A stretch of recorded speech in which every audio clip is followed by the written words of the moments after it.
சவால் வரும்பொழுதெல்லாம் எனக்கு இருக்கிற ஒரே தைரியம், என்கிட்ட 2 டிகிரி இருக்கு, இங்க இருந்து அமிச்சிட்டீங்கன்னா நான் ஏதாவது ஒரு வேலை செஞ்சாது என்னால பொழைச்சிக்க முடியும் அப்படின்றது தான். நான் இந்த நிகழ்ச்சியையும் இந்த திட்டங்களையும் வாழ்த்துறதுக்காக தான் வந்தேன். ஆனா இந்த மேடையில இவங்கெல்லாம் பேசின கதைகள் ரொம்ப பெரிய இன்ஸ்பிரேஷனை உண்டு பண்ணியிருக்கு. இங்க இருந்து திரும்ப போகும் பொழுது இன்னும் லைஃப்ல சிறப்பா செய்யணும்னு தோணிக்கிட்டே இருக்கு. அப்படிதான் இருக்கு இவங்களுடைய ஒவ்வொருத்தருடைய கதைகளும், இவங்க சொல்ற ஒவ்வொரு விஷயங்களும். இங்க அரசு இவ்வளவு திட்டங்கள் செய்யறது எவ்வளவு நல்ல விஷயமோ அதே அளவுக்கு ரொம்ப சிறப்பான விஷயமா இவங்க எப்படியாவது படிச்சு நம்ம மேல வந்துடணும்னு நினைக்கிறத நான் பார்க்கிறேன். ஏன்னா கேடில் விழிசெல்வம் கல்வி ஒருவருக்கு மாடல்ல மற்றை அவைன்னு திருவள்ளுவர் சொல்லியிருக்கிறாரு. நீ உலகத்தில் எதெல்லாம் பெரிய செல்வம்னு நினைக்கிறோமோ அதெல்லாம் விட மிகப்பெரிய செல்வம் கல்வி அப்படின்றது. இங்கே நிறைய பேர் அவங்களுடைய லைஃப் எக்ஸ்பீரியன்ஸ் சொன்னாங்க. சாப்பாட்டுக்கு கஷ்டமாக இருந்தது, போயிட்டு வர பஸ் வசதி இல்லை, நடந்து போய் படித்தோம் அப்படின்னு சொல்லி.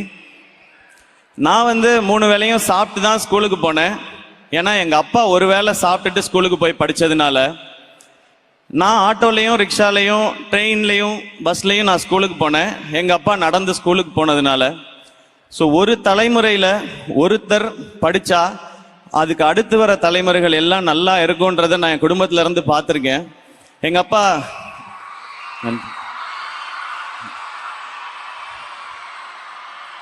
அப்பா அவங்க வீட்டில் இருந்த வசதிக்கு அவர் நினைச்ச படிப்பை படிக்க முடியல, கிடைச்ச படிப்பு தான் படிச்சாரு. அவர் 1 டிகிரி வாங்கினாரு. ஆனா அவருடைய பையன் என்ன 2 டிகிரி படிக்க வச்சாரு, பிஇ எம்பிஏன்னு. எங்க அக்கா 3 டிகிரி முடிச்சிட்டாங்க, பிஇ எம்பிபிஎஸ் எம்டி எஃப்ஆர்சிபி முடிச்சிருக்கிறாங்க.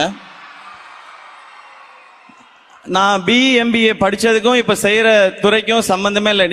நீ படிச்சது வேற, ஆனா நீ நடிச்சுக்கிட்டு இருக்கிய அப்படின்னு நீங்க கேட்கலாம்.